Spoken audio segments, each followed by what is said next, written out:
In our previous lesson, we had looked at the basic sentence elements. So today we are going to look at, as we had promised, how to start a sentence. Okay, let's set the ball rolling. So all the word classes can be used to start a sentence. It doesn't matter how you look at it, but as long as you observe the grammar rules, if at all we call them grammar rules anyway, you could start a sentence with any word category. That means you can use the noun, you can use the pronoun, you can use the verb, and so on to start a sentence. Today we're going to look at how we use a noun to start a sentence. So let's briefly understand what a noun is. So a word is classified as a noun, of course, if its main function is naming. For example, pen, book, vehicle, house, Mary, Michael, etc. You classify these words as nouns because they have got that function of naming the items we have listed. We have to understand that when you classify words in the English language, you are trying to look at their functions in a sentence. So sometimes we may not necessarily say a particular word fits to be only called an adverb or to be only called an adjective and what have you. It does depend on how that word has been used in a sentence. But for the purposes of this session, let us focus on the noun as it is. So how do you start a sentence with a noun? Here we go. Look at this sentence here. Mary came to school late.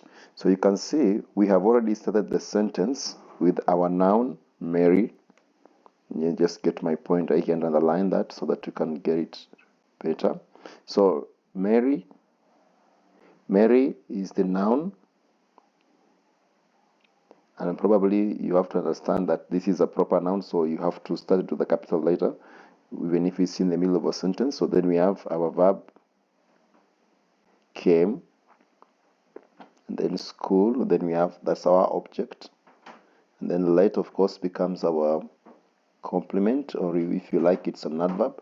It is actually giving us more information about that coming to school. So therefore we have successfully started this sentence with a noun. The noun is Mary. There is the next sentence there where we are saying books sold at the bookshop are too old. Books sold at that bookshop are too old. So let me erase that so that we can see it clearly. So we are saying we have once again started the sentence with the noun books. So our noun there is books. Just to highlight it there. So we have books is the noun, and of course I can mark it like that. Then we have sold as the verb, and then of course at the bookshop. So bookshop is our object. And then, of course, abo are too old. This is serves as a complement to the sentence. So the main idea here is you to understand that in this particular sentence, we have begun with the noun books. Okay, books sold at the bookshop are too old. So therefore, the noun starts for us the sentence there. Now, I understand that it is not only how to start that sentence that becomes a challenge. It depends with the level of your competence as an English language user. I know there are students who have bigger other problems, probably to do with tenses and so on. As you watch the video, we're going to be telling you how to tackle those kind of challenges. Okay.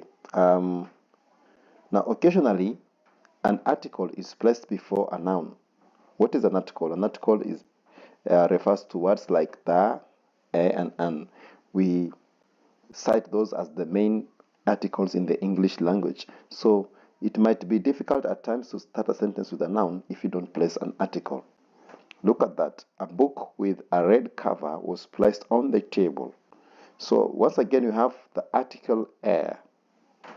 Okay, the article a there is this the article we're talking about, that one. So you cannot say book with a red cover was placed on the table. That's where now the challenge arises. You have to place that article at the indefinite article a. A book with a red cover was placed on the table. So of course, once again, understand, book with a red cover, this whole thing becomes a noun phrase, of course.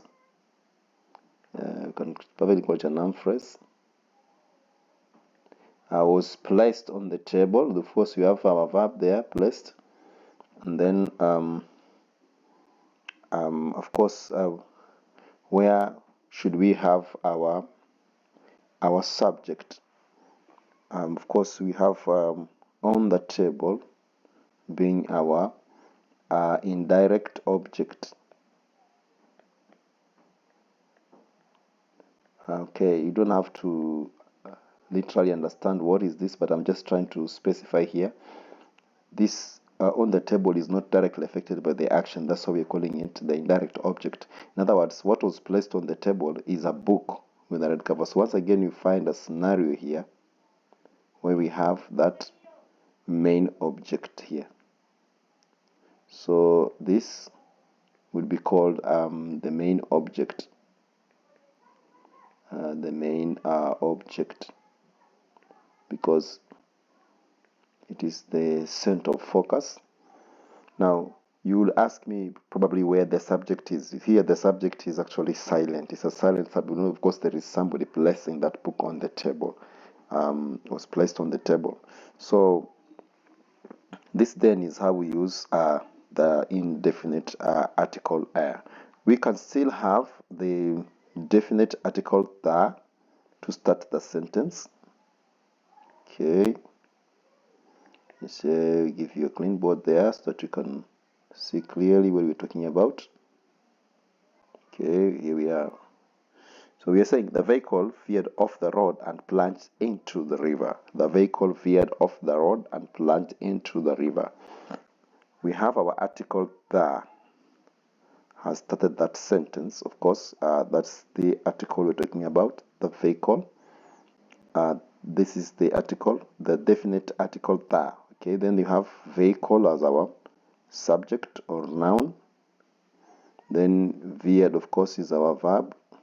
And then it veered off the road. The road becomes our object here. And of course, we still have another verb there in the sentence. And then it still has another object there to plunge into the river. And that is why you see we must have a connector there. In other words, a conjunction. A lot of students do not know, especially for the beginner student, you may not know where to place the full stop correctly, but as long as you have that subject and that verb, that object, that means that sentence ought to be ending. Or if you must continue that sentence, then you must use a conjunction. And you must use the appropriate conjunction. We shall see in the coming videos the different types of conjunctions and how you can use them to construct your sentences. Okay, then here is an assignment so that you can be guided. You can test your understanding. So the assignment is very simple. Construct 5 sentences starting with a noun or an article. Of course, underline the article, and of course underline the noun. Show me the subject, show me the verb, show me the object. And then why not hit our inbox with your assignment? There is the email, kcse@proton.me. You can send your assignment in PDF or JPEG. You can just take a picture of what you've written and then send it over here. And what more, you can also decide to inquire on our live lessons. You can still get live lessons or you get to interact with us one-on-one. Just email us expressing your interests using the same email, kcse@proton.me. Till the next video, wish you all the best. Enjoy your holidays if you're on holiday, and be sure to attempt this assignment. And don't forget to subscribe to the channel so that we can grow, and tell somebody about Kcse. You're free to share this video. Bye.